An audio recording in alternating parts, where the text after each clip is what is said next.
Hello दोस्तों, आप सभी का हमारे यूट्यूब चैनल एजुकेशन वैल्यू में स्वागत है। अगर आप हमारे चैनल पर नए हैं तो हमारे चैनल को सब्सक्राइब करिए, लाइक करिए, कमेंट करिए और दोस्तों ज़्यादा से ज़्यादा शेयर करिए।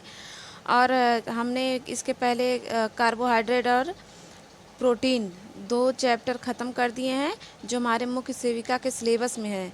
तो दोस्तों आप लोग उस वीडियो को ज़रूर देखें क्योंकि आपके मुख्य सेविका सिलेबस में वही है। तो हम क्या कर रहे हैं, सिलेबस के अकॉर्डिंग चल रहे हैं। तो पहले हम न्यूट्रिशन को ख़त्म करेंगे।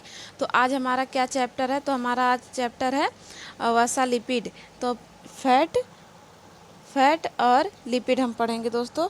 तो आप लोग इस वीडियो को ज़्यादा से ज़्यादा शेयर करिए क्योंकि आप लोग पेन कॉपी लेकर के बैठ जाइए। ये मेरा खुद का नोट्स है दोस्तों। आप लोग अगर ये नोट्स पढ़ते हैं तो आपका क्वेश्चन अगर फैट से या कार्बोहाइड्रेट से या प्रोटीन से बनता है तो कहीं नहीं छूटने वाला है। ठीक, तो चलिए देखते हैं और आप लोग इसे शेयर करते रहिएगा। तो देखिए क्या हमारा है, फैट एंड लिपिड, वसा एंड लिपिड। ठीक, तो चलिए पॉइंट हम देखेंगे। क्या है, वसा की उपस्थिति में ही विटामिन ए डी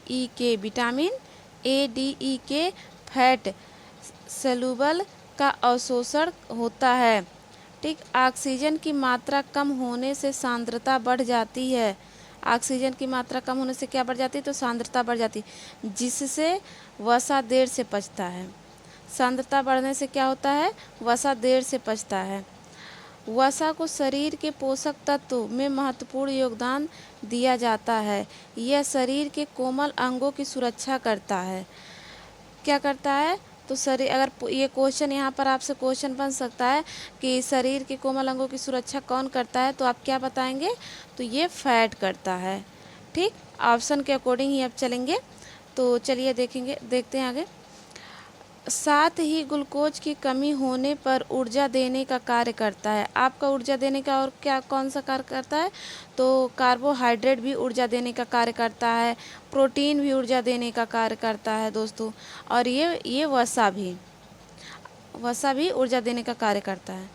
चलिए यहाँ लिपिड शब्द वसा तथा वसा के समान पदार्थों का समूह होता है।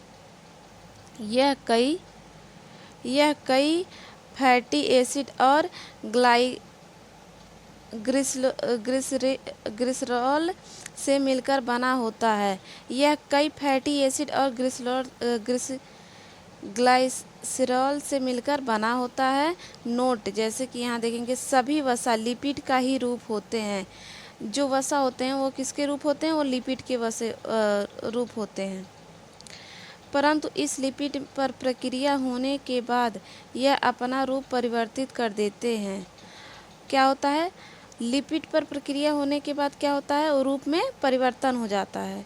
यह 9.2 किलो कैलोरी ऊर्जा प्रदान करते हैं। तो कौन, तो फैट का जो होता है 1 ग्राम फैट में कितना किलो ऊर्जा हमको मिलती है, तो 9.2। ये पूछे गए क्वेश्चन है दोस्तों, इस पे ज़रूर ध्यान दीजिएगा। देखिए यहाँ, यह कार्बन, हाइड्रोजन और ऑक्सीजन के संगठन से बना होता है, जिसमें कार्बन तथा हाइड्रोजन का अनुपात कार्बोज 2:1 के समान होता है। कार्बोज में कैसा था, तो 2:1 के समान होता, परंतु ऑक्सीजन का अनुपात कार्बोहाइड्रेट से कम हो जाता है, जिस कारण इसकी सांद्रता बढ़ जाती है, जिसके परिणाम स्वरूप वसा का पाचन के लिए अधिक ऊर्जा की आवश्यकता होती है। और आगे देखते हैं, अधिक ऊर्जा की आवश्यकता होती है दोस्तों। वसीय फैटी एसिड तथा ग्लिसरॉल होते हैं। वसीय ऊतक त्वचा के नीचे अस्थिमज्जा में 90% तक लिपिड पाए जाते हैं। अस्थिमज्जा के नीचे क्या होता है, तो 90% लिपिड पाए जाते हैं। ये मस्तिष्क के ऊतक में तथा स्पर्म में लगभग 75% लिपिड पाए जाते हैं। कहाँ पाए जाते हैं, मस्तिष्क के ऊतक में और स्पर्म में भी 75% लिपिड पाए जाते हैं। अगला पॉइंट है, यह ऊर्जा का संग्रहित रूप है। यह ताप को नियंत्रित करता है, शरीर के कोमल अंगों की सुरक्षा करता है। खाने का स्वाद बढ़ाने में मदद करता है। अगला पॉइंट देखिए दोस्तों, वसा की कमी से वसा की कमी से वसा की कमी से फाइनोडर्मा टॉप स्किन त्वचा संबंधी रोग हो जाता है, जो सामान्यतः ताप पर अगला पॉइंट है, जो सामान्यतः ताप पर 20 डिग्री सेल्सियस पर ठोस रहता है, उन्हें वसा कहते हैं। क्या 20 डिग्री सेल्सियस पर अगर ठोस है तो उसे क्या कहेंगे, वसा कहेंगे। परंतु जो सामान्य ताप पर जमते नहीं है, जो सामान्य ताप पर जमते नहीं अर्थात द्रव अवस्था में रहते हैं, उन्हें क्या कहते हैं, उन्हें तेल कहते हैं। तेल किसे कहते हैं, जैसे सरसों का तेल, मूंगफली का तेल, तिल का तेल आदि। अगला पॉइंट देखेंगे दोस्तों, देख लिया, अगला हेडिंग है हमारा, वसा का वर्गीकरण दो आधारों पर किया जाता है। पहले प्राप्ति के आधार पर और दूसरा क्या है, रासायनिक संरचना के आधार पर। तो हम क्या पहले पढ़ेंगे, तो प्राप्ति के आधार पर देखते हैं। पहला, प्राप्ति के आधार पर वसा को दो भागों में बांटा गया है। कौन कौन से, पहला है प्राणिज वसा। प्राणिज वसा को देखते हैं। प्राणिज वसा क्या है, इसमें उन वसा युक्त पदार्थ को रखा जाता है जिनकी प्राप्ति प्राणिज जगत से हुई है, जैसे सूअर के मांस का तेल, मछली का तेल, घी, मक्खन आदि। और वनस्पति से जो वसा है, इसमें उन वसा युक्त पदार्थों को रखा जाता है जिनकी प्राप्ति वनस्पति जगत से हुई है, जैसे क्या होगा दोस्तों, तो जैसे हो जाएगा सरसों का तेल, तिल का तेल, सूरजमुखी का तेल आदि। अब देखिए यहाँ हो जाएगा दूसरा क्या था, संरचना के आधार पर वर्गीकरण या रासायनिक संरचना। तो इसमें देखिए क्या क्या है, तो इसमें सरल संरचना, संयुक्त, व्युत्पन्न। ठीक, तो देखिए सरल में क्या है, 3 फैटी लीवर प्लस 1 ग्लिसरॉल। इसमें क्या है, तेल है, वसा तेल है, और दूसरा क्या है, मोम है। संयुक्त में देखिए, संयुक्त में क्या है, 3 फैटी एसिड है प्लस अन्य कारक है प्लस अल्कोहल है। ठीक, और इसमें ये देखिए लिपोप्रोटीन जो प्लाज्मा में होता है, HDL गुड होता है, इसके बारे में भी हम आगे चर्चा करेंगे। और LDL होता है, VLDL होता है, और ग्लाइकोलिपिड भी होता है। और यहाँ देख लेते हैं व्युत्पन्न में क्या है, ये सरल वसा संयुक्त वसा के जल अपघटन से निकला नया वसा का रूप है। इसमें देखिए क्या क्या, अभी इसमें और भी है, यहाँ नीचे देख लीजिए, ये देखिए सल्फर लिपिड वसा plus sulphur plus alcohol, phospholipid वसा प्लस फास्फो प्लस अल्कोहल। और इसमें क्या है, वनस्पति से आर्गोस्टेराल, फाइटोस्टेराल, फफूंदी, फंगस, माइक्रोस्टेराल। ठीक, इस सब की चर्चा हम कहाँ करेंगे, आगे करेंगे दोस्तों। तो चलिए अब आगे चलते हैं। देखिए हमारा अगला पॉइंट है, संयुक्त वसा में अल्कोहल विद्यमान रहता है। खमीरीकरण में विटामिन बी तथा विटामिन सी की मात्रा बढ़ जाती है। जब हम खमीरीकरण करते हैं तो क्या हो जाता है, विटामिन बी विटामिन सी की मात्रा बढ़ जाती है। तो देखिए ये देखिए हमारा अगला हेडिंग है, HBM ह्यूमन मदर बैंक। इसका फुल फॉर्म है, जब किसी शिशु की जन्म के बाद ही मृत्यु हो जाए तो माँ के दूध को निकालकर एक बैंक यानी कि 2 सप्ताह से 1 माह तक रख दिया जाता है तथा दूसरे बच्चे को जिनकी माँ नहीं होती है दिया जाता है। ये देखिए वसा में ऊर्जा कितनी होती है, 25 से 30% होती है। कार्बोज में ऊर्जा कितना होता है, 50 से 60% होता है। रेशा में कितना ऊर्जा मिलता है, 30 ग्राम प्रति डे आपको रेशा लेना है। प्रोटीन में ऊर्जा कितनी होती है, 10 से 12% होता है। कोलेस्ट्रॉल 300 मिलीग्राम प्रतिदिन लेना होता है। चलिए हम यहाँ देखेंगे संरचना के आधार पर वर्गीकरण। क्या हमने पढ़ा, संरचना के आधार पर वर्गीकरण जो है, तो पहला क्या था, लिपिड था, सरल लिपिड था। तो देखिए इसमें क्या कह रहा है, ऐसे लिपिड जिसमें 3 फैटी एसिड प्लस 1 ग्लिसरॉल की उपस्थिति होती है उसे सरल लिपिड कहते हैं।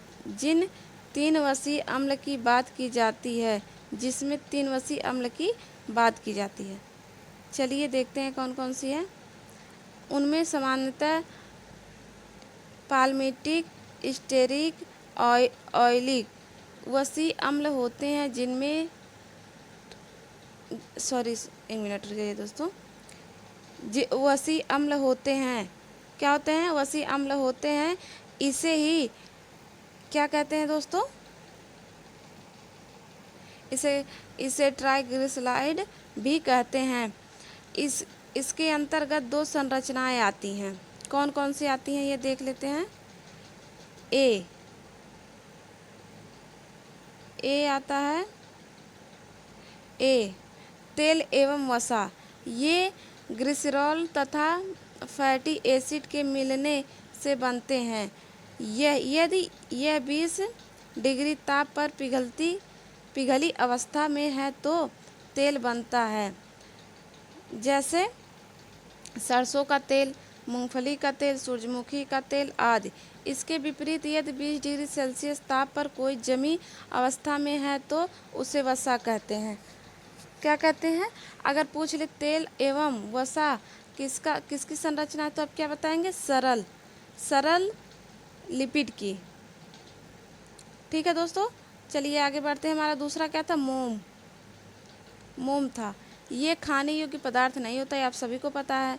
उपयोग में नहीं लाया जाता क्योंकि इसका पाचन हमारे शरीर में नहीं होता है। अब हम दूसरा देखेंगे, संयुक्त लिपिड। संयुक्त लिपिड क्या है? दूसरा है संयुक्त लिपिड। इसे यौगिक लिपिड भी कहते हैं। ये आप लोग जरूर ध्यान दीजिएगा कि यौगिक लिपिड किसे कहते हैं। इसमें 3 फैटी एसिड प्लस 1 ग्लिसरॉल के अतिरिक्त एक अन्य कार्बनिक तत्व मिला हुआ होता है। इसे संरचना को भी संयुक्त लिपिड कहते हैं। इसमें देखिए कौन सा है? पहला लिपोप्रोटीन। यह प्लाज्मा में पाए जाने वाला फैट है। इसमें वसा के साथ ही प्रोटीन उपस्थित होते हैं। वसा के साथ क्या होते हैं? प्रोटीन उपस्थित होते हैं। प्रोटीन उपस्थित होते हैं। यह वसा का स्थानांतरण करता है। वसा का स्थानांतरण कौन करता है? तो लिपोप्रोटीन करता है। यह 3 प्रकार के होते हैं। कौन कौन से? देखिए दोस्तों कौन कौन से होते हैं। ये देखिए हमने बताया HDL, इसका फुल फॉर्म है हाई डेंसिटी लिपोप्रोटीन, ये गुड होता है। और ये LDL लो डेंसिटी लिपोप्रोटीन, ये बैड होता है। अभी LDL ये वेरी लो डेंसिटी लिपोप्रोटीन होता है, ये भी बैड ही होता है। चलिए ये तीनों लिपोप्रोटीन लीवर्स में एकत्रित होते हैं। ये तीनों लिपोप्रोटीन कहाँ उपस्थित होते हैं? एकत्रित होते हैं तो लीवर में। ठीक, लिपोप्रोटीन की क्रिया VLDL यकृत से कुछ प्रोटीन को लेकर नलिकाओं में जाता है। क्या होता है? लिपोप्रोटीन की क्रिया जो होती है वो कहाँ से होती है? BLDL यकृत से कुछ प्रोटीन को लेकर नलिकाओं में जाता है, वहीं वसा को छोड़ देता है। BLDL जो प्रोटीन नलिकाओं में लेकर जाता है वो वहीं छोड़ देता है। यह VLDL रक्त नलिकाओं में LDL के रूप में जमा हो जाता है। ठीक, जमा होने लगता है, जिसके परिणाम स्वरूप रक्त नलिकाएं पतली हो जाती हैं और रक्त का बहाव प्रभावित होने लगता है। फलस्वरूप पक्षाघात और हृदय घात की एथेरोस्क्लेरोसिस होने की संभावना पैदा हो जाती है, परंतु यह स्थिति उत्पन्न न हो इसके लिए HDL भूमिका निभाना शुरू कर देता है। देखिए तो HDL क्या करता है दोस्तों? तो HDL जो है, HDL क्या करता है? रक्त नलिकाओं में जमा LDL को वापस यकृत में लाता है और पित्त रस होता है दोस्तों, पित्त रस से क्रिया करवाता है। तत्पश्चात पित्त रस LDL को तोड़कर नष्ट कर देती है और रक्त नलिकाओं में सामान्यतः रूप से रक्त प्रवाह होने लगता है। आगे देखते हैं। देखिए डिसरोबल कोलेस्ट्रॉल टोटल कितना होता है कोलेस्ट्रॉल? तो 150 से 200 और HDL 40 ग्राम। मिलीग्राम। और एलडीएल कितना 150, और वीएलडीएल जो होता है वो 40 से 40। सीरम ट्राइग्लिसर एक मिनट दोस्तों, क्या है दोस्तों? सीरम सीरम ट्राइग्लिसरा ग्लिसरा ग्लिसर ट्राइग्लिसराइड 150 mg होते। सॉरी दोस्तों, थोड़ा बोलने में प्रॉब्लम हो रही है, कोई बात नहीं। चलिए आगे देखते हैं कितना होता है। 150 mg होता है। 120 mg प्रति 100 ml ऑफ ब्लड कोलेस्ट्रॉल होता है। अब देखिए हमारा इसमें क्या था, एक फास्फोलिपिड था। फास्फोलिपिड यह fatty acid glycerol plus phosphorus के मिलने से बनती है। यह मस्तिष्क, अंडा, यकृत, हृदय में उपस्थित होती है। दोस्तों आप लोग इसे ज़रूर शेयर करें ज़्यादा से ज़्यादा, और आप लोग इसे नोट भी करते रहें क्योंकि ये बहुत ही अच्छा नोट्स है। तो चलिए हम सी देखेंगे। ग्लिसर ग्लाइकोलिपिड यह मस्तिष्क के ऊतकों में पाया जाता है, इसलिए इन्हें सेरेब्रोमाइड भी कहते हैं। यह वसी अम्ल plus glycerol plus carbohydrate plus alcohol के मिलने से बनते हैं। ये ग्लाइकोलिपिड है दोस्तों। चलिए आगे बढ़ते हैं। हमारा डी है।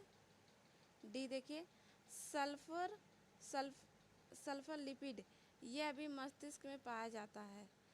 इनमें वसी अम्ल plus glycerol plus sulphur plus alcohol से मिलकर बनता है। किससे किससे मिलकर बनता है तो आप लोग ये ज़रूर देख लीजिएगा। तो चलिए दोस्तों, अब हमारा यहीं ये समाप्त होता है, और बाकी जो है उसको अगले वीडियो में पढ़ेंगे। और चलिए, अगर हमारा वीडियो आपको पसंद आया हो तो हमारे वीडियो को लाइक करिए, सब्सक्राइब करिए और ज़्यादा से ज़्यादा शेयर करिए दोस्तों। अब मिलेंगे सेकंड पार्ट में। चलिए धन्यवाद।